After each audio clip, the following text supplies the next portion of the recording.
Welcome to Hunt the Land podcast, centered on bow hunting, habitat management, and all things deer. Now here are your hosts, Mark Turner and Mariah Bogus.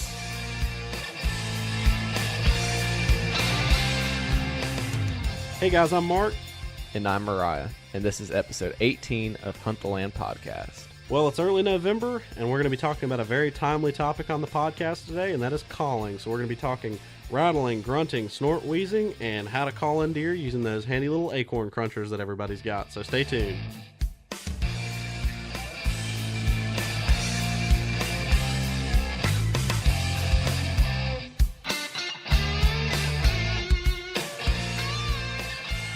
Welcome to the podcast this week. Today we are going to tackle a rut issue.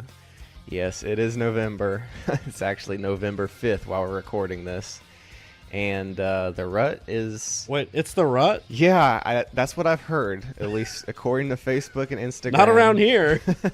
No.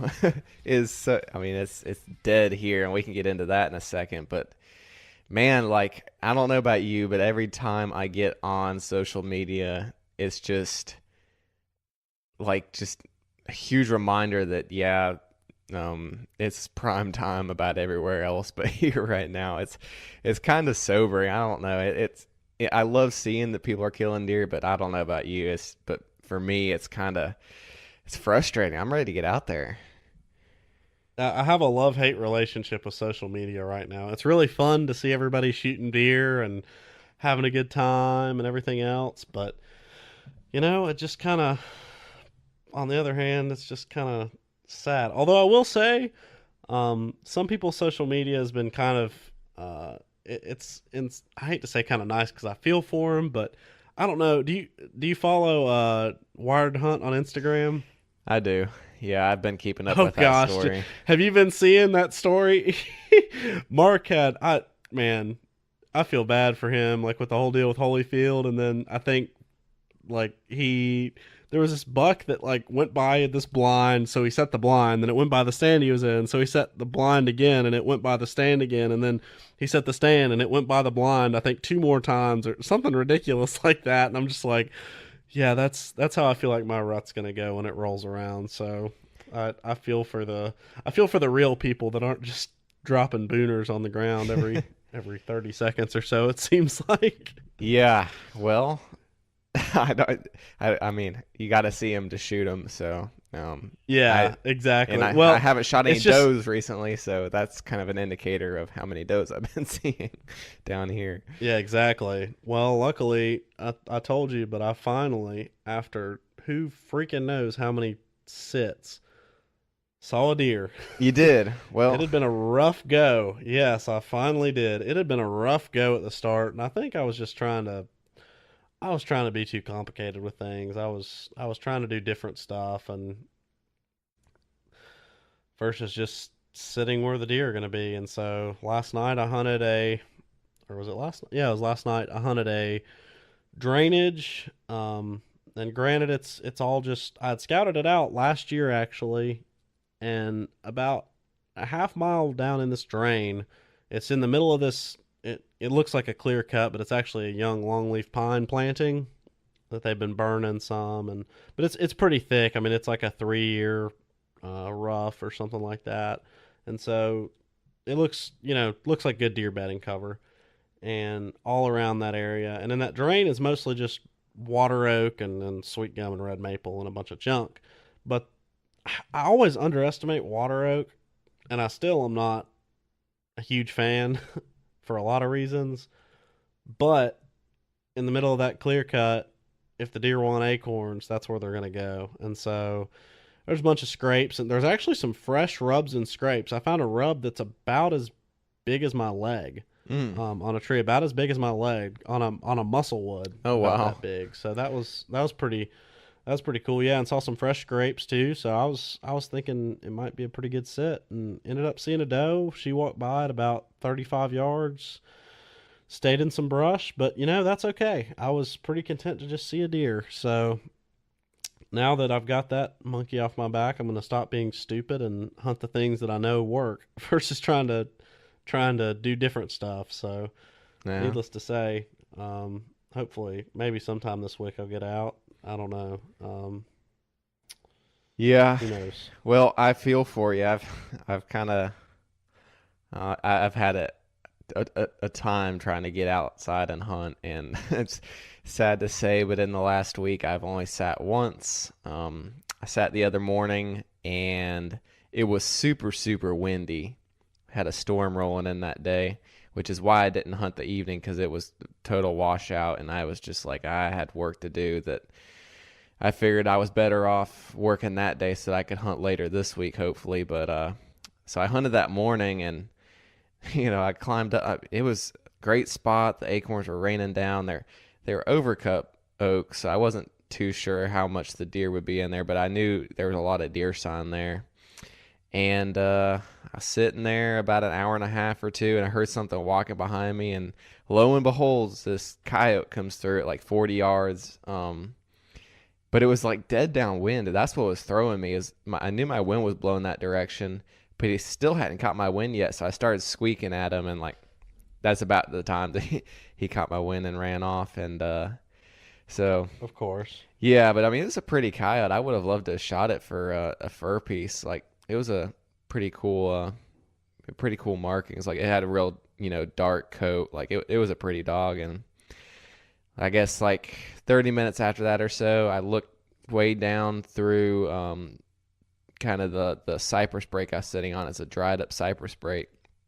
And I looked down in that old opening, and I saw a deer run through. And I was like, man, like, why is that deer running? Like, did I spook this deer or something? It was right upwind of me. Like, it definitely didn't catch my wind.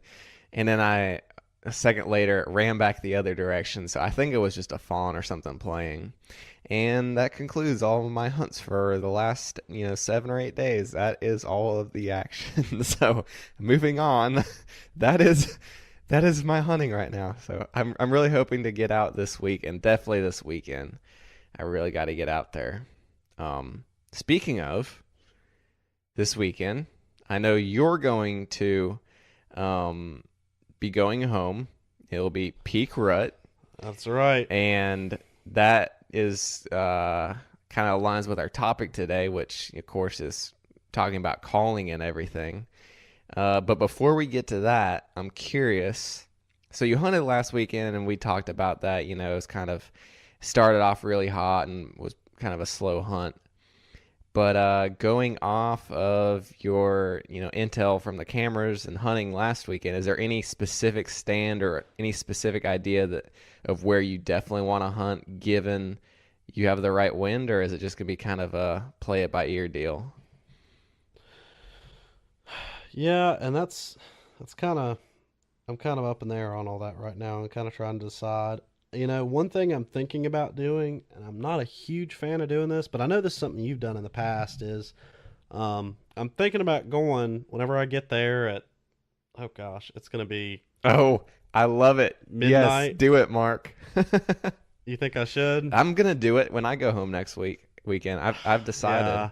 Because So I think I'm not going to check all my trail cameras at midnight because I don't want to blow everything up. But the one that's on that trail at the cable gate? yeah, I think I'm going to check that one. nice. Yeah, I think you should. I mean, if it's a spot you can go in without laying down too much ground set and possibly messing up a hunt. Like, I only plan to check it on one camera as well. My other cameras, I know they're in spots I want to hunt, and it doesn't matter. Like, checking the trail camera is just going to mess with my head, so I don't want to go in there, and I also don't want to lay down ground scent. But then I do have one that's, probably a half, well, I shouldn't say that. I would say a quarter mile from anywhere that I want to hunt.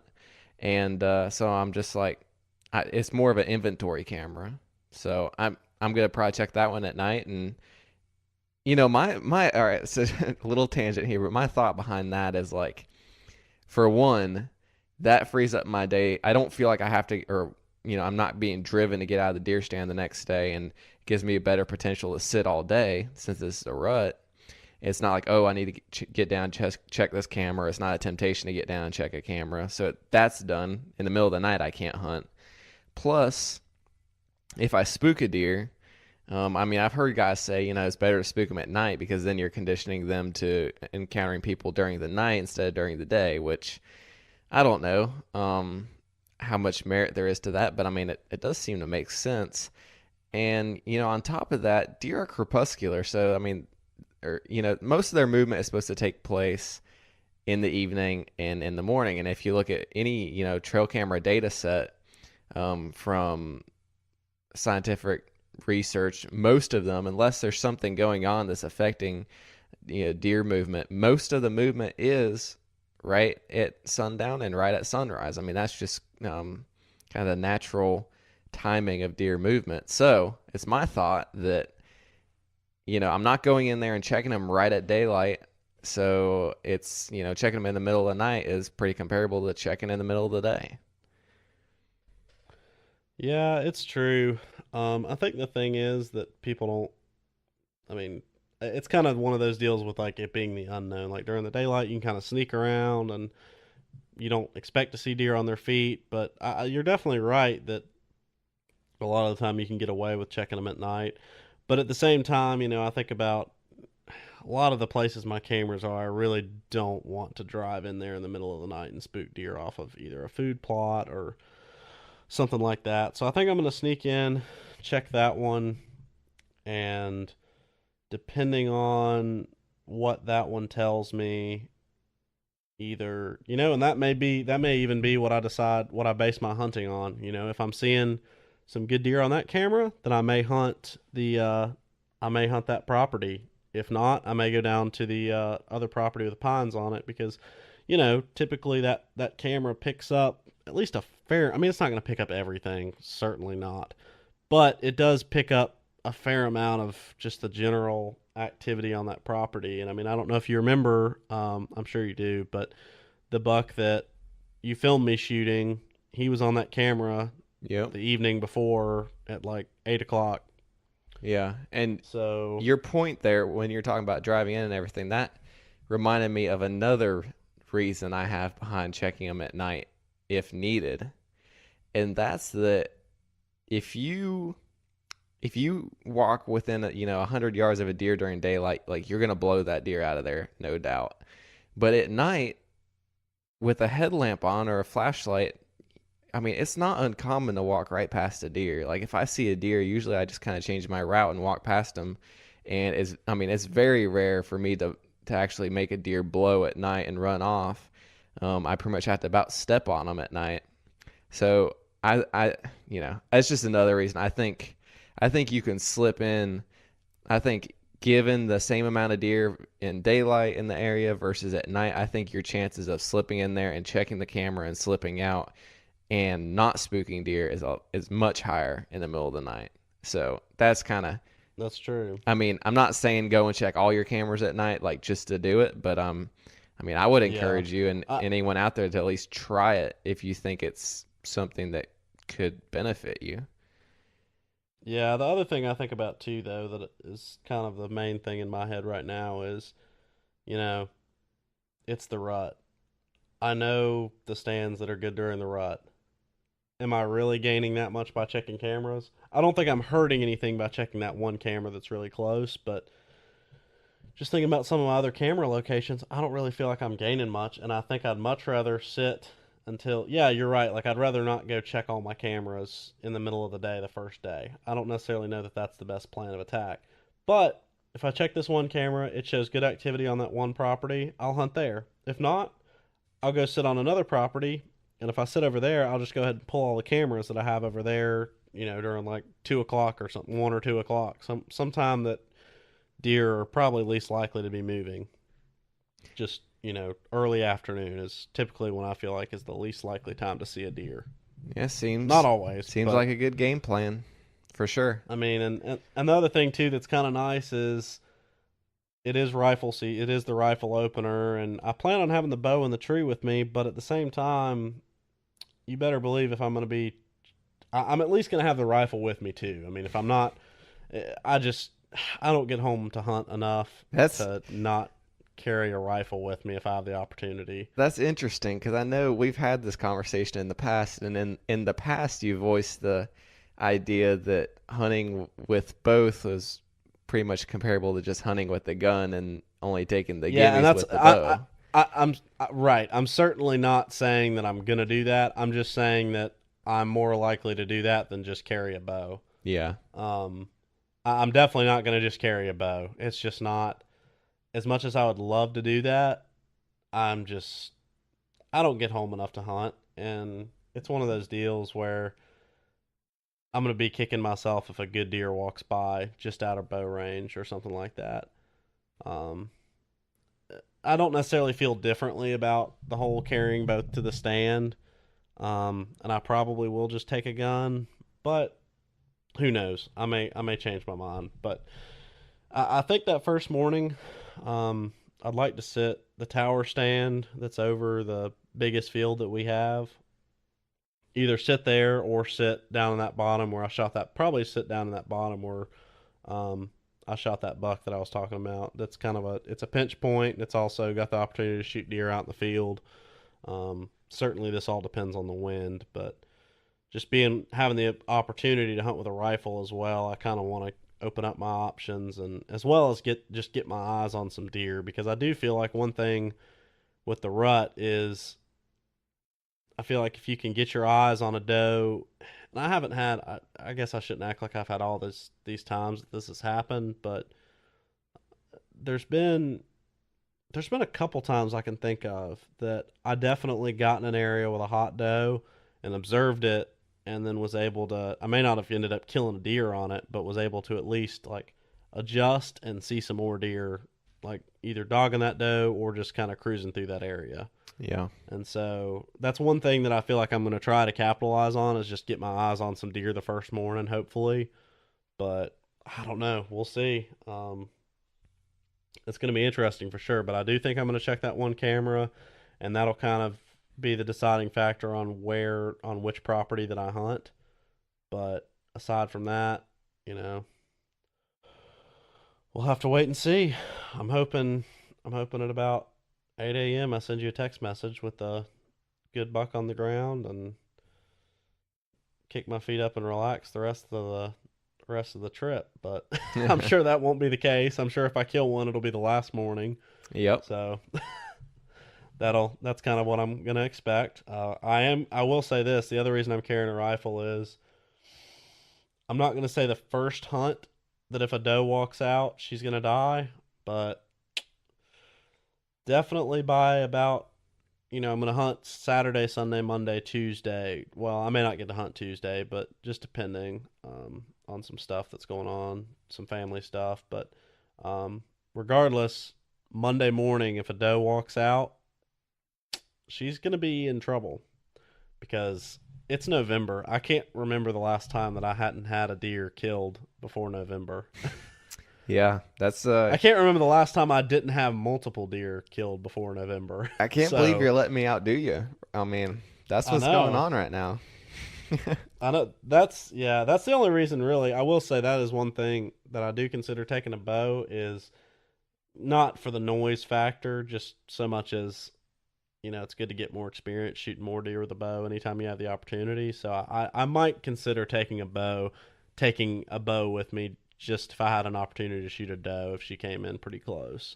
That's the one thing, but I feel like if a shooter buck came in, I probably would pick my gun up, especially considering the bucks that I'm calling shooters on the farm this year. I mean, we've got 2 bucks that are probably going to be close to 150, another that's going to be close to 140, and I mean, again, by close to 150, one's definitely over 150, one's I think Rick James is going to be, or not Rick James, whatever the other one is. Now I can't remember his name, but I think he's going to be close. Yeah, Rick James is going to be close. Charlie Murphy's probably going to be about 140. There's just a lot of good deer on the farm this year, is the point I'm getting at. Yeah. And I would be kicking myself if a deer that was bigger than anything that I'd shot, which there's going to be 3 that are out there that are going to be about in that size range, that not having a gun in the tree with me, or picking up the bow and then the deer just trotting by out of range or something like that happening, I would kick myself for. So plus, hey, if I just have the gun in the tree, full well that buck's going to stroll by at 20 yards and I'm just going to get to smoke him with the gun. So Yeah. that's how that sort of thing works. I know if I just had the bow, he'd walk by at about 60. So Yeah. probably like 70. I mean, I can hit a 60-yard shot, but 70 I'm not taking. So 60 I probably wouldn't take either. But he's gonna walk by just out of actual like 100%. No way I'm taking the shot range, and that's how that's gonna go. Yeah. Well, let's talk about closing that distance. The topic of That's right. I guess I should take some tips from our podcast here and maybe just take the bow. we yeah, that's right. Yeah, take the bow and use the tips or I don't know ideas we discussed today and prove them. Yeah, we'll see about that. But yeah, so calling deer. So to start off, just what calls do you take with you? So pretty much year round. No, not pretty much. Year round, 100% of the time, I always have a grunt tube with me. The grunt tube I use is it's a bone collector. It's the one that looks like it's got a antler and then it's got a. I heard that makes like that brings in the big boys when there's an antler on your grunt call. Yeah, well, it's got the antler looking marketing ploy mouthpiece, and then it's got the yeah, and then it's got the black bottom, bottom section or whatever, and it's a little deeper, but if you manipulate the end properly, you can make it sound a little higher pitched, and it's just one I've had forever. I think I actually have two of them. I think at one point I lost one and I was like, well, I'm just going to get this same thing because it works fine. And so the one thing I do like about it is you can make it pretty loud without it sound, that's one thing. That's the only thing with some of those higher pitch calls that yeah, they do sound more like an immature buck. But a lot of those I've found if you blow very hard into them, they get kind of weird and they don't sound very good. So that's the one thing I do like about this one is I can make a racket with it, and it still sounds all right. And it's got the the snort, wheeze, and doe bleat and all that. So I always take that with me, 100% of the time. Never without that, regardless of the season, but certainly during the rut. And during November, I also carry a set of antlers with me. So that's my two calls that and I shouldn't say just November, like late October I do too. I mean, I rattled a little bit when I was home last, just because I'd watch two bucks fight just beforehand. Why would I not bring my rattling antlers to the tree? And I think they're, pretty much all the way till the end of November, I'll have them with me because there's no sense in not. And again, obviously, we have to discuss whenever I say November, I'm talking about typical rut compared to down here. It would be about January whenever I'd start bringing the rattling antlers with me, late December, early January. So that's kind of my go-tos. What about yourself? Yeah, pretty similar kind of idea. So rattling antlers and grunt tube, and then I bring my mouth for snort wheeze. So, and then so for my grunt call, I've always liked the Primos calls. I bought a little rubber one that came in a one of these little hunting kits that came with a can and maybe like a hunting DVD and this grunt tube, and it was just this tiny little grunt call, and I love that thing. And like you're talking about, it had that kind of high pitch, and it was the whole outside was rubber, and yeah, I just really liked the tone of it, and of course I ended up losing it. So then I had to replace it, and I bought another Primos grunt tube, and that's the one I'm using now, and it's a little bit deeper, but it still has a pretty good tone, and is also completely, rubber, not super large, and I like it pretty well. It seems to work really good, and then it also has the deal where you can pull the mouthpiece off of the diaphragm, and you can adjust with the rubber band, the tone of the grunt call. So I usually carry that with me. I hadn't really been carrying it with me down here until the last couple of weeks, and I hadn't used it down here. It's more of just kind of a safety net. The more I hunt, the less excited I get about blind calling. So I hadn't really used it down here. So then for rattling antlers, I got a set of kind of sheds. They're actually off an old deer mount, and I was about to say, you got to yeah. talk about your little tiny antlers. Yeah, they're off of a. That's right. They're off of like 100-inch deer, and so it wasn't mine. What do you think he'd score now? What's that? What do you think he'd score now that you've modified him? Yeah, he scored less. I'll tell you about that deer actually. Before I ever killed a deer myself, when I was getting into deer hunting, I was at a yard sale and there was a deer mount, so I bought it for $20 because I was so excited. I was like, man, this is awesome. I have my own deer mount, and that was on my wall for like 5 or 6 years until I finally started killing deer myself and getting better at it. And I was like, okay. So I cut the antlers off and then cut the brow tines off, and then I cut the tips of all the antlers off because they usually end up breaking anyway when you're rattling, and I didn't want super sharp antlers. And then plus they also fit in my bag really easily. So so now I have this whittled down pair of rattling antlers that probably score like 80 inches, but they still sound about the same. And for me, when I rattle, like I try to hit the more massive part of the main beams together, so it doesn't matter that much. But those are the calls I take. And then in the past, I've used one of the Primos can calls and have liked those pretty well. But I currently don't have one because I think I lost the last one. So who knows if I'll hunt with one of those this year. It's more of just if I get in Walmart and have an impulse buy happen or something like that, then I may be hunting with one. Otherwise, I don't plan to because I've got these other calls. So yeah, and I think I still have one, and I think sometimes it ends up in my pack somehow. I don't really know if I ever pack it intentionally, but that's one thing. I was talking with someone else about this. Do you think and I read somewhere somebody talking about like they hadn't really ever heard a doe vocalize like that, especially not necessarily when she was in estrus. Like, do you think? Because like obviously, me and you have both heard bucks grunt. I've heard deer snort, wheeze, and I've heard them fight. But I can't really say that I've ever heard a doe make a bleat. Do you think that?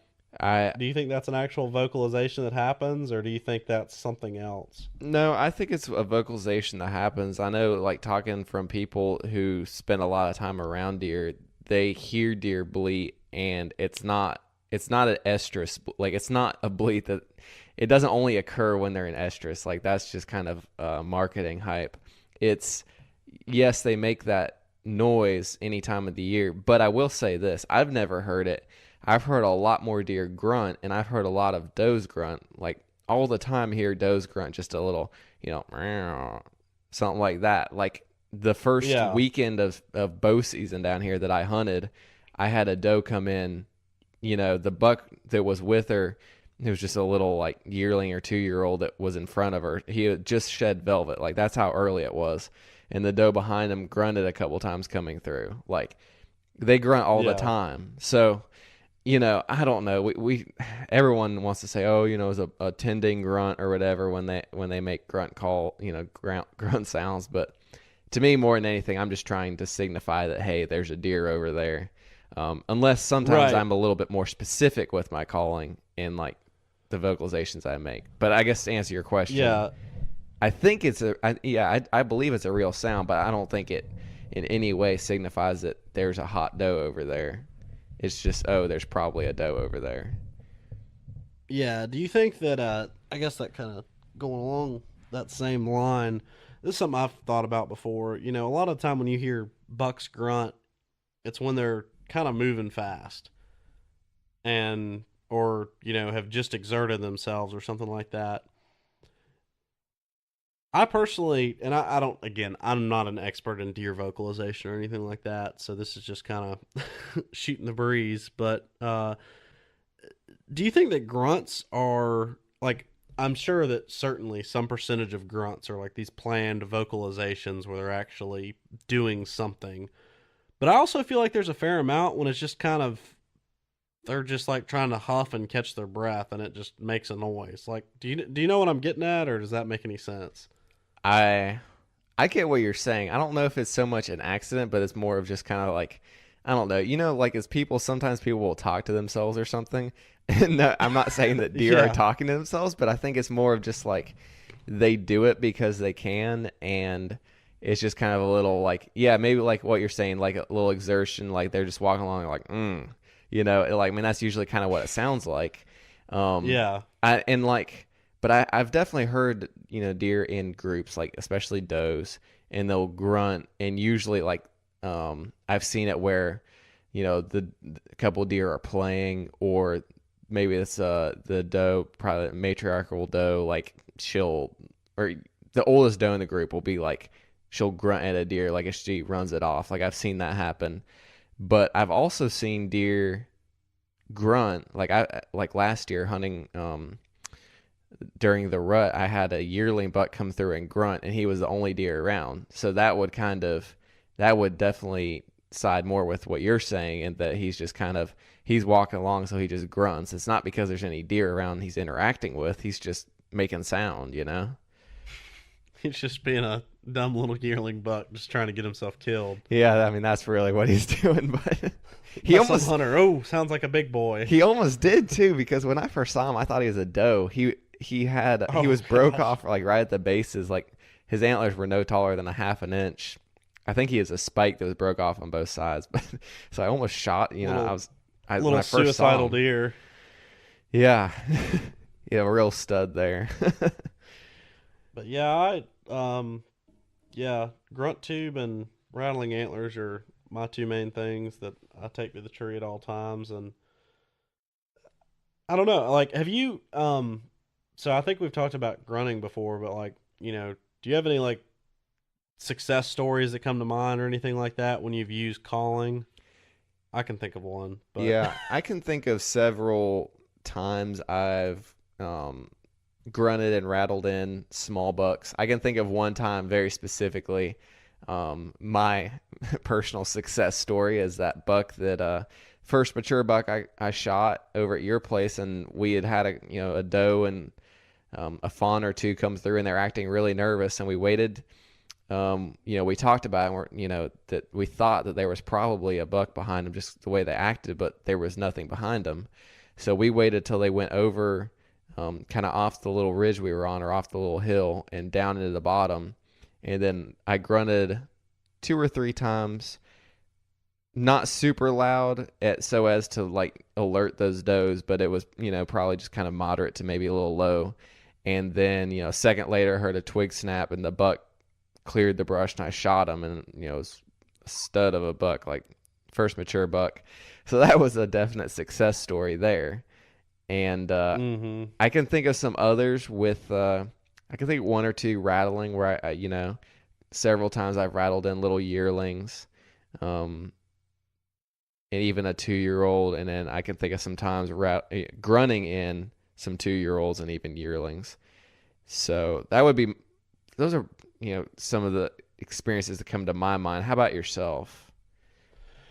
yeah, and my first one I'll mention is kind of similar to yours, and I'll kind of hit on a point that I think whenever you call to deer, in my personal opinion, I think it's definitely beneficial. And I don't remember, I think I first heard this on Major League Bow Hunter or something like this. One of the key things I think is to try your best. I mean, if a buck's out there at 80 yards, yeah, you should probably grunt at him. I mean, if he's just walking away from you or something like that, like it's not going to hurt, or snort wheeze, either one. But if at all possible, it's a lot of the times better to let the deer just kind of work away from you, get out of sight, and then make some noise. And the example I'll share is the morning that I killed that buck with my muzzleloader that we keep talking about. We had a 2-year-old come through, but he was on the other side of the creek, and I didn't know how old he was at first. And so, you know, he walked through, and he was a pretty decent 2-year-old. I mean, he's definitely a 2-year-old, but he was decent enough that we were both like, should we shoot that deer? And so as he was walking through, I said, well, let's just let him get like 80, 90 yards away, something like that, and then I'll do a little rattling sequence. Well, sure enough, let him get it out of sight, started rattling. He came right back in. And that kind of was one of those deals that I think kind of taught me, like, you know, and kind of reinforced that it's important, if you can, to let the deer be out of sight versus trying to, you know, and that kind of goes against what you're saying about blind calling. But, you know, if you can let that deer get to where it obviously can't see that there's nothing there, you're going to be at an advantage versus trying. Because, I mean, and I think it's one of those deals mentally, like a deer just walked through there, and then all of a sudden, well, shoot, there's 2 bucks fighting there. What the heck did I just miss? Like, let me go back over and check that out. And I think that's what happened there. And, you know, same deal with those deer. You know, you let those does work out of range, and maybe that buck would have come in eventually, but he definitely came in looking for the source of that grunting. Because, I mean, he was hauling when he came in, and I barely was able to get the camera on him. Yeah, and building off that, all right, so building off that idea of like calling when a deer can't see, I think one thing that should be considered with that is that doesn't necessarily mean that you can't see the deer. Like, I like, if I can still see the deer's butt, or at least see him moving through the brush, I like that, so that I can see when he stops. Because once the deer stops, I don't want to just be sitting there calling, because for one, that allows them to much more easily locate exactly where you are. Because if they're walking, they're moving through the leaves, that's super loud, and they hear a grunt over their shoulder, they may not be able to pinpoint it quite as well, and they may come down and search for it a little bit more than they would if they, instead of just coming back to where they can see that spot and seeing, oh, there's nothing standing there. So like last year, there was I had a buck cruise through, and I waited till I was hunting in some pretty serious topography, so I waited till he got out to about 80 or 90 yards, and he was starting to get kind of back in the brush, but I could still see him. But at this point, he was over the crest of the hill, real far over the crest of the hill from what would be the ground level below my stand. And so I just grunted a couple times softly. As soon as he stopped walking, I quit, and then he turned around and came right back to an area that he had walked, kind of the edge of. But when he had walked through, he was kind of in that, that rut daze. He wasn't super vigilant. He wasn't looking around. He was just kind of just shuffling along. And so he obviously thought, oh, I missed something over there. But when I rattled, or not when I rattled, when I grunted, he could, if he had looked, I could see his head, I guess is my point. But I'm up in a tree, so I can see over the crest of the hill. To him, he's like, okay, that deer's on the ground over there, and so I can't see it. So then that kind of prodded him to go over there and check it out. Yeah, I definitely think that you're right, that it is best if you can have some sort of visual on the deer, but if there's some sort of topographical or cover feature that allows you to not necessarily have the deer just standing out there. Because I don't know about you, but I don't know, I can't really think of any time that I've had a successful calling sequence where it was just like deer in an open field, called to them, and they just strolled over in and got shot. It certainly happens, and I mean, you see it all the time on video and stuff like that. And I'm not saying don't call to deer that are just out in an open field, because again, it's one of those things. And this is probably the take-home message that I would leave anybody with is deer vocalize all the time. And if you don't hear them vocalizing, you probably are either in the wrong places or you're just not hunting enough, because you're probably not seeing that many bucks. I mean, if you hunt much during the rut, you're going to hear deer vocalize. Because I remember the first time I heard a deer grunt, I thought it was the coolest thing in the world. I was like, holy, I mean, and it still is really cool to hear deer vocalize. Certainly not going to downplay that, but deer vocalize a lot. And I don't personally feel like you're losing anything throwing out some grunts every once in a while, or just calling to a deer that's out in the field. I mean, I don't think you have anything to lose as far as, oh, that deer's gonna hear that and think you're some person way up a tree. I mean, I don't think animals are that intelligent in that regard. Building They may off, not come over, but yeah. Well, building off that field idea that you're talking about there, you know, there's especially down here where we have these bottom hardwoods that are real open underneath. There's stands that I've hunted, and I might be up in more of the canopy of the mid-story where it's thicker, so I have a lot of cover. But I know on the ground level it's pretty much bare. Like there's a browse line, and I'm hunting over acorns. But if I was on the ground, I would be able to see 80 or 100 yards through the timber. In those situations, even though I'm in the I'm in the timber, I don't see myself ever calling in that situation because I just know any deer, all I have to do is get within about 100 yards of me, and then they can see that there's nothing on that acorn flat, on that oak flat. So I think obstruction is important, and I mean, even in the case of a field, like the edge of that field may be enough to get a deer to come over out of curiosity, because a lot of times if they're out in the field, they can't see into the timber very well. So that might even be a better situation to call in than open hardwoods or something like that, where they can see, the complete understory. Because then they don't have to get close to you at all, and they can see, yeah, obviously, nothing's going on over there. And I think that's the biggest thing is, like, you have to think with the idea of calling is you're trying to catch their curiosity to come over and look for a deer that they can't see.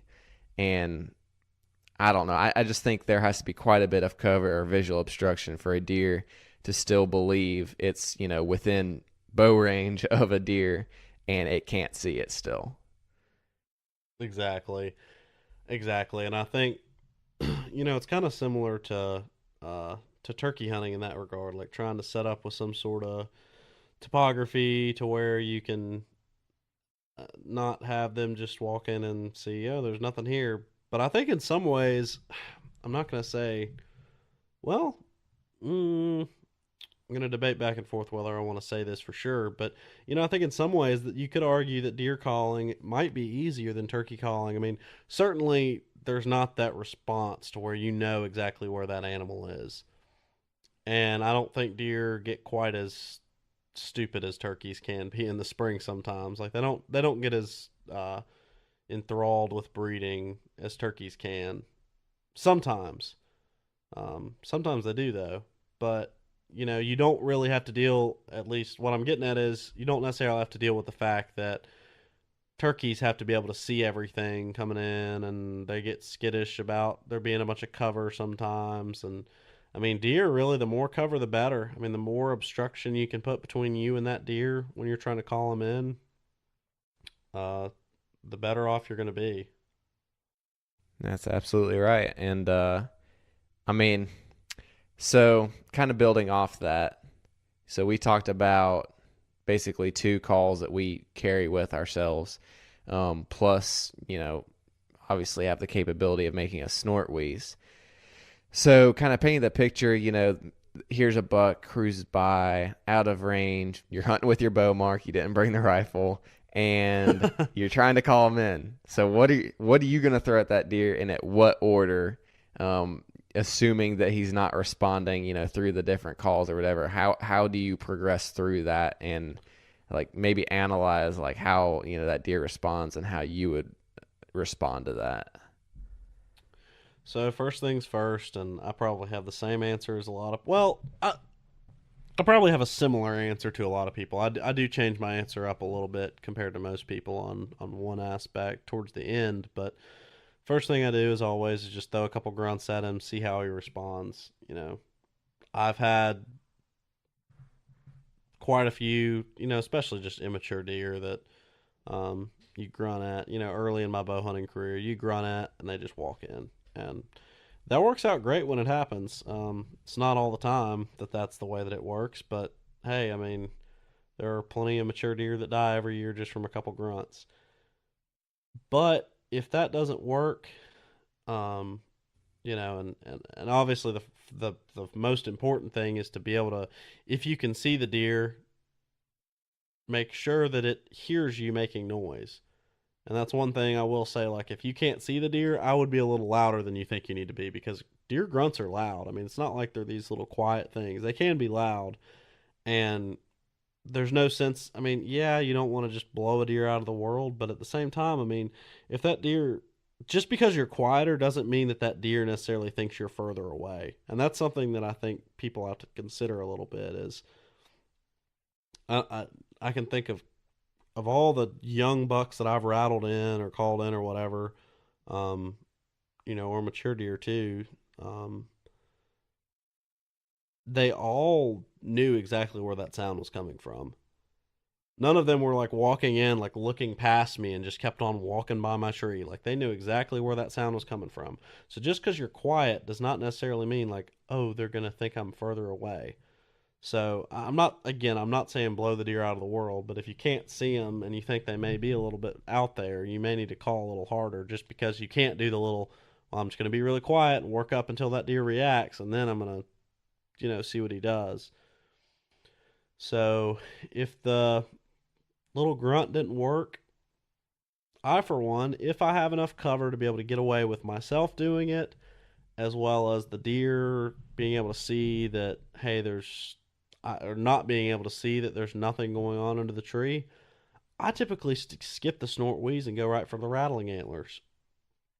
Um, that deer's got to be about 150 yards out for me to be willing to just grab the antlers like that, because it is a fair amount of noise, and so I will say that.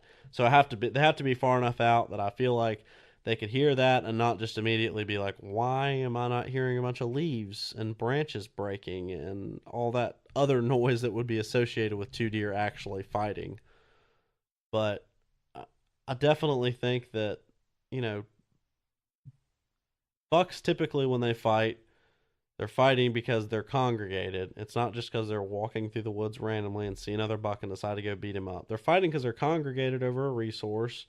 It could be their testosterone's high and they're out in a food plot and they just happen to run into each other. That's a possibility. But if you're in the woods, two bucks fighting is probably going to mean that they're either both just trying to eat under the same oak tree or something like that, or they're fighting over a doe. Um, there's other times that deer fight for sure, and so I'm not trying to like generalize that, oh, they only fight over does. But two bucks just randomly running into each other in the woods is probably not nearly as common of occurrence during November as, oh, hey, I was on the trail of this buck, you came across it, started trailing her, or I was on the trail of this buck and then Buck. excuse me, on the trail of this doe. Yeah, I was on the trail of this doe, and then this other buck smelled her from downwind and came up, and now we're both here trying to get after her. And so, yeah, I'm pretty liberal with just picking up the rattling antlers and just doing a quick little rattling sequence and hoping he comes into that. But I just, I've had a couple bad experiences with the snort wheeze, and it's one of those where I feel like I'm really throwing the Hail Mary, whereas personally, I feel like with rattling is a little bit less of a Hail Mary, because, it, to me, it paints a more complete picture to the deer. Of With a snort wheeze, it's like, is that buck challenging me or is he challenging another buck? Like, if he's challenging me, I should be able to see him. And deer probably don't think like this, but this is my justification for it. So just let me go through it. It doesn't paint this complete picture of what exactly is going on over there. Like, are there multiple bucks? Is it just one buck? Whereas with two bucks fighting, it's like 100%. There's two bucks over there. There's probably a reason they're fighting like that. And here's my opportunity to maybe slip away with a doe while they're fighting. Compared to, oh, well, I just got snort wheezed at. I got my tail kicked last week, or, even if I didn't get my tail kicked, I don't really feel like fighting whenever there's no guarantee there's anything over there. And I don't know. That's kind of my justification for skipping the snort wheeze. Most of the time, I'm not going to say I don't occasionally throw it in there, but I've yet to have success with the snort wheeze. And I have had success plenty of times with both grunting and rattling. So that's kind of my thoughts on that. What about yourself? What's your go-to Hail Mary trying to get a deer to do something dumb and get himself shot? Well, I have had a couple dumb yearlings come into a snort wheeze before. I guess just out of curiosity. Actually, last year, for the first time, I had a buck, this 2-year-old, come in under me and snort wheeze, which was really cool to actually, witness that out in the woods. But He was challenging you. yeah, Like, I bet you won't probably. shoot me. I bet you won't shoot me, Mariah. Well, I didn't. My response, or I guess calling response is probably pretty similar to yours. I definitely rely on the grunt call. That would be my favorite call to use of all of them. If I do any kind of blind calling, lots of times I will start with the grunt call. So it's kind of naturally my go-to when I see a deer. And I'll usually, grunt once or twice until they stop, and then I know they've heard me, and then I won't make any more sound. And if they keep walking, I might hit the antlers together a little bit, but I wouldn't call it like a rattling, sequence as people call it. I would just Right. do it for a couple seconds, because you're only gonna have to hit them together for just a half a second. And that deer's gonna stop again, because he knows what that sound is. And kind of like what you were saying, I definitely want a visual obstruction, which is why I generally just go for the grunt call and wait on the rattling antlers, because I don't want that deer to see me. So usually what ends up happening is, if they've kept walking after the grunt call, I'll wait until they're over the hill or out of sight completely, and maybe give them a second or two more, because I want to have time, if that deer does come, to put up the antlers. I don't want to get stuck with them in my hand. So I'll just hit them together, clank them together 2 or 3 times, and then put them up, and then that's it. And if I don't hear that deer, or, see that deer, that's pretty much it. If I have a deer that's out, you know, basically it's in a position where I think I can call it in, it's not going anywhere. So, example would be a deer out in a field or in a food plot where it could possibly see me in my tree, but there's enough cover below my stand that I think I might be able to call it in. That's a time where I might use the snort wheeze as my second choice. So in that same situation, I would still start with a grunt. And if that didn't work, then I may do the snort wheeze. And if that didn't work, that's it, because I'm not going to pull out the antlers if a deer could see me rattling. Because that's one thing I'm really cautious about is, as soon as you hit those antlers together, they're going to whip their head around and look your way. So it doesn't matter if they're walking away or what. Like, as soon as you make any noise, they're going to look your way. So you have to think about, is there going to be maybe they look your way and you still have the antlers in your hand. Okay. Do you have an opportunity to put those antlers to the side and grab your bow before they get to your stand or rifle or whatever you're hunting with? So those are the thoughts that are, rolling through my head when there's a deer out there. And so the next thing that we haven't covered is blind calling. And I think I alluded to this a little earlier, that maybe not too keen on this, but if I do blind call, what I'll do is I'll usually grunt a couple times, and then I'll usually wait 5 or 10 minutes, and then I might do a grunt, 1 or 2 more grunts, and then a short rattle sequence of probably 15 to 20 seconds. But unless it's the end of my, little rut vacation, I'm just completely frustrated and nothing's happening, I'm probably not going to rattle for more than about 15 seconds.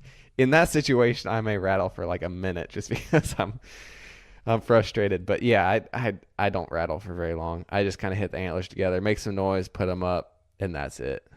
How about yourself? Yeah, I actually do blind call a fair amount. It just kind of depends, but I'm always in the mindset of, it's probably not going to hurt anything. Uh, I'm not a huge fan of like very first thing in the morning, or which is probably the opposite of how I should be, because certainly that's when deer are most likely to be on their feet and coming through. But um, I'm just, typically during the rut, unless you're posted up where a buck is just right on top of a doe, I don't really think that it's one of those deals where I don't feel like it's one of those deals where a deer's going to be like, "Oh, I heard rattling over there like an hour ago. Let me run away from here because he's probably hunting me." And maybe that's a different mindset. I'm certainly not one to just overcall, but I'll rattle every hour or so. I'll throw some grunts out there occasionally if I'm just feeling like it, just because you never know. And yeah, there is a chance that a hot doe was going to come through, and instead she avoided that spot because she heard rattling. That's certainly true. And if I'm seeing a lot of deer, I'm probably not going to call much. But at the same time, if I'm not seeing many deer, I'm probably going to be throwing some calls out of desperation. And another thing I'll note is I do much more calling in the morning versus the evening. Especially in the just because deer are probably going to circle downwind, and especially in the evening, closer to sunset, when you start having thermals kicking, your odds of a deer getting downwind to you and smelling you, like if it gets downwind, it's going to smell you because your scent's dropping. Whereas in the morning, I feel like you have a little bit better chance of, he might smell me if he does happen to get downwind before I can get an arrow in him or a bullet in him, but your odds are definitely a little better. So typically one thing I will add is in the morning when I don't call like right before sunset for that reason, and then I'll wait until the thermals start kicking pretty good to start calling in the morning, just because that gives you that little bit of an additional chance to get away with a deer being downwind where they should be able to smell you, and the thermals are just your scent's lofting just above them. And that doesn't always work, but I've certainly got away with deer downwind to me more often in the morning versus the evening, like way more often. Yeah, I definitely see calling blind calling is similar to calling the deer out there, and I'm also pretty choosy in when and where I'll call.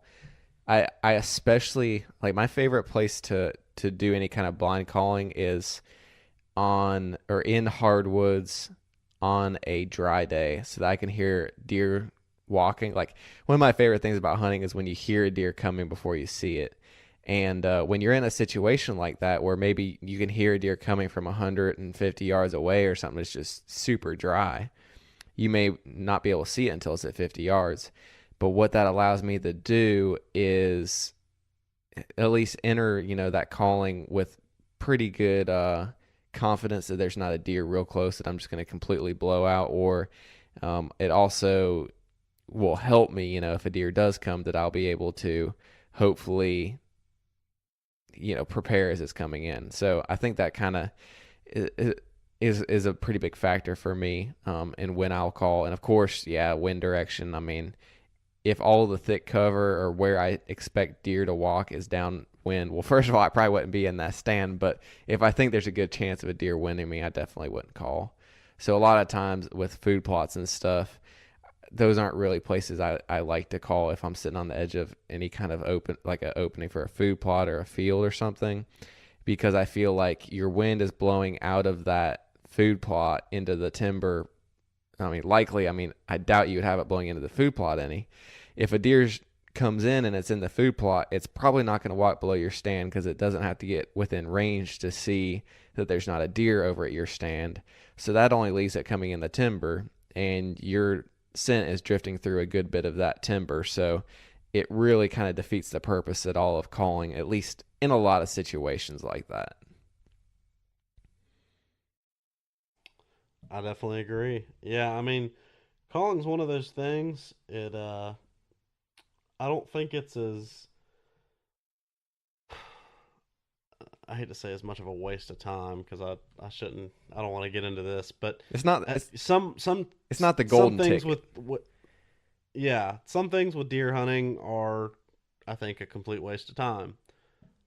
Some things are just full on gimmicks. Other things have some merit. And I think calling's one of those things that, yeah, it's been commercialized like crazy, and everybody's got a call that looks like some form of an antler and some crazy vocalization that they heard a deer do, whatever. But it's also something that you wouldn't see people doing if it didn't occasionally work every now and then. And I think it has its place. I think it can be overdone. I don't like doing it in the wrong situations. But I'll also say that, I've had it work, so it's something I'll continue to do. But yeah, your odds go way up, and you're out of the game completely. I'll just say you're out of the game completely if you're not around a deer. So if you're not in the right spot, buddy, it's not going to do you any good if you're sitting there rattling if the closest buck is out of earshot. So Well, it's like definitely the lottery. You can't play if you don't win. I mean, you can't win if you don't play. Dang it, man! It's getting you late. can't play if you don't. I need to go to sleep. I got up this morning at 6 o'clock and it's 11 o'clock now. I need to go to sleep. Sorry. Oh my. You can't play if you don't win, or you can't win if you don't play. Yep, that's how that goes. Yeah. You can't win if you don't play. So go and play. Call, and maybe you'll call one in, and maybe you won't. But like you said, I mean, Now, if you're careful, you don't have a lot to lose. yeah. Now, Mariah, Yeah. we do have one other thing to talk about if we're going to talk about calling deer. Oh. And you know what's coming. I know where this is going. Well, we're kind of on the tail end of its effectiveness. But maybe it's more effective now because there's not as many on the ground. Ugh. And what I'm referring to is the good old classic acorn cruncher. Yeah, when I bought that, I just have to point out I had So let's talk about this. I had yet to kill a deer, and I was reaching for something that could help me, and I saw a deer that night, and so that was like my saving grace until I kind of started thinking about it critically, and now I see that was just a bunch of hype. We have not only a proud owner, I'll add, of an acorn cruncher on the line today. We have someone that actually believed in it for a while. So I don't own it anymore. Take that with a grain of salt, folks. What did you do with it? I bought that thing like that day or the day before. So I'm just going to tell the story real quick because that's the only way to really explain what happened. So I bought the thing, and I'm up in my climbing stand in this little, at the top of this oak draw, and I start crunching away on it. I'm good at calling this deer. I'm sitting there, and I see down the draw, there's this little yearling buck looking up my way and stomping and kind of coming up my way. He's 100 yards away, and he had nothing. He's freaking out. Yeah, he was going to have nothing to do with it, but he was there, and then he would trot down the woods, and I would do a little bit more, and then he would come back, and kind of like what you're saying, like yearling bucks are just stupid. So this is where it gets really good. So my brother Zion is hunting up the way, and we have two-way radios. This is before either of us had ever killed a deer, and didn't really have anyone to show us how to hunt. You have that thing on in the stand? Huh? You had that thing on in the stand? Yeah, so we'd have our radios turned down really low. So I told him, I was Oh like, my gosh. Zion, I was like, there's a deer down here. You need to come down here. So he comes sneaking down the line. And like no one had ever taught us like how to hunt. Like we were self-taught completely. And so he comes down to my stand, and I don't know why I stayed in my stand and why I thought it was better for him to go. But anyway, I was like, all right, Zion, walk down the edge of this field and go down basically parallel to where this deer was, about 50 yards from where he was, out in the edge of this field. And I'm like, and I tossed him the acorn cruncher, and I said, go down there and crunch on this thing, and he's gonna come in. So I'll tell you why that you sent Zion down there. I know exactly why. Why? We all know about the Zion shuffle. When he's walking in the woods. Yeah, the Zion shuffle. That's a loud shuffle, let me tell you. Well, and so it was either one of two things were going to happen. Either A, the deer was going to think, wow, that is a really fat squirrel. He must be really content with life, and he must be hammering some acorns. So I'm going to come up there and eat on him. Just because of the amount of noise that would have been made walking down there. Or you're hoping Zion would scare the deer up your way. Well, I'll let the jury decide on that one. But no deer were harmed in the making of that story. And the acorn cruncher was lost that night, actually. He misplaced it somewhere down in the cow pasture. And we looked Oh, yeah, let me tell you, buddy, I believed in that thing after seeing that deer, and like we came back and looked 2 or 3 times and never found it. So it was probably providential that that thing disappeared, so that I did never take it hunting with me again. So I hunted with it I, once, and I for a year or two I thought it had some merit, but I also never replaced it. So I guess I didn't think it was worth the $10 to buy another one. I'm not gonna lie, man. This is one of those things. Uh, I feel like we have some other like little challenges. Like we've got the tree species killing challenge, which that would have been that's one. But man, that's something I kind of want to do now. I'm kind of tempted to go. I think it'd be kind of fun to go find. I don't even know where you could find them, and I feel like they might be kind of expensive. eBay. But eBay, you think they're on I eBay? bet we could find one on eBay. I'm gonna look right now. Man, But everything's on eBay. yeah, as I'm looking for that, I kind of want to take it in the woods and try to kill a deer. Like have a deer way out there and crunch on that thing and have it walk in. Just a doe during October, but I kind of want to do it just to say like I killed a deer with an acorn cruncher. Man, it's embarrassing to even admit that I have owned one and have used one and have believed in one at least for a little time. Like that's pretty embarrassing, I gotta say. So, y'all are lucky that I will admit that because that could have been brushed under the rug. That was probably man, 6, 7 years ago, if not longer. Yeah, it was eight Yeah. 8 years ago actually. It was 2010. Yeah, well, I'm sorry to report that they apparently don't sell them on eBay anymore. Maybe Man, they just decided they were so bad that or they or the demand was or they so were so high they good. couldn't keep up with production and the factory just crashed from having too much demand. I guess so. Yeah, Also, it's Cruncher with a K. I'm gonna point that out. And they had them in Walmart, but they're out of stock, probably forever. So man.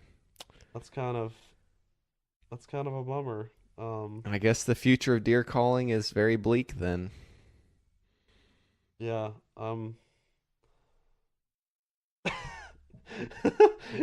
Just the description. I've never read this before. It says deer will return to the sound of feeding again and again at the sound of this call, and they'll do it all season long. The cruncher. This is verbatim. I kid you not. The cruncher will be the most important call in your arsenal this fall. I bet that goes right along with all the other most important ones in the arsenal. Jeez. I Oh, mean, it's one of those things. Like, it's not like the worst idea. I'm gonna say that it's not the worst idea that deer would like hear other deer feeding on acorns and just be curious, but it's out I mean, there. it's far from the best. It's far from the best. It's out there, but I think it's more like the marketing and the way that they branded it that made it worse. Yeah, I mean, just to it's clarify, so anyone who, wasn't blessed to grow up in the era of the acorn cruncher, is basically just two pieces of plastic on a little rubber rope and spring, and you just crunch them, like push it them looks like an together, and it acorn. made crunching sounds. And yes, it kind of did look like an acorn, which was part of the attraction mark. Yeah, and it's got a little funky looking hook on it to hook onto your clothing to keep it close by at all times. Yeah, man, those were the days. Yeah, that good old hunter specialties. Yeah. That's I think that's like the epitome of that call is definitely the epitome of just flat out hunting Gimmicks. gimmicks. Yes. Yeah. Because there's been a lot through the years. There's certainly been a lot, but So man, we talked about today, so hopefully things that aren't gimmicky and hopefully things that will work correct. and hopefully will work for us in the next 2 weeks. We will report back on that. Oh yeah, that's right. Because you got a rut hunt coming up here soon. Man, the next two podcasts, folks, definitely tune in next week and the week after because, well, I'm gonna say this. I'm just not gonna say it. Just y'all should tune in Yeah. because you're probably gonna hear some story of of something. One of us screwing something up. Yeah. It might be entertaining. We're just gonna go with that, and then maybe that won't happen. Yeah. So Hopefully, who knows? hopefully the next 2 podcasts will be solely on hunting updates, because hopefully we'll have something to update, because I know it will be peak rut for you this weekend at your house, and then next weekend will be the beginning of peak rut at my house, and I have about 9 days blocked off. Hopefully, if nothing happens, hopefully I can go and hunt. So I know we both have a lot of time out in the woods, so hopefully we'll have some successful calling stories and shooting stories and recovering stories. So we can look forward to that. Absolutely, man. I'm looking forward to it. Yeah. All right. Well, with that, let's get off here. So everybody, thank you for listening. We're happy you stuck with us this long, even through the old stories of the Acorn Cruncher, man. But we'll be back here again next week with some more, hopefully some hunting updates or some topic of some sort. If you will, check out the website, huntingtheland.com. Got a lot of blog posts over there and old podcast episodes. You can subscribe on iTunes, Stitcher, Spotify, iHeartRadio, the Podbean app, Google Play. I think that's all of them. We're on them, though, and we'd love it if you would subscribe and give us a rating. Let us know how you like the podcast. Heck, let us know how we can improve it, and let us know if you have any questions or have a topic you want us to cover, and we will try to cover it at least in some level of depth. Not sure if it will be complete, but we'll cover it. We'll talk about it. We'll converse, even if it's the intricacies of the Acorn Cruncher, as you heard today. So with that, we will see you all back here again next week, and thank you for listening.